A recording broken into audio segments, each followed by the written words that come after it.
skúste nám teda povedať, čo sa stalo po vašom príchode, čo bolo treba zabezpečiť, keď ste prišli na miesto dopravnej nehody?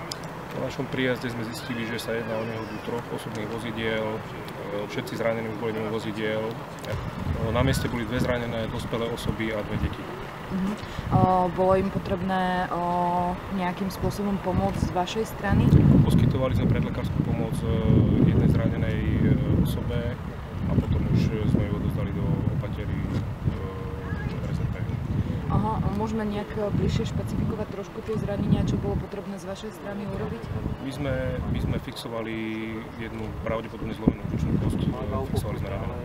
My sme prišli na miesto vlastne prvý a bol tu celkom chaos. Deti kričali. Detičky sa nejakým spôsobom zranili, prišlo malé deti alebo...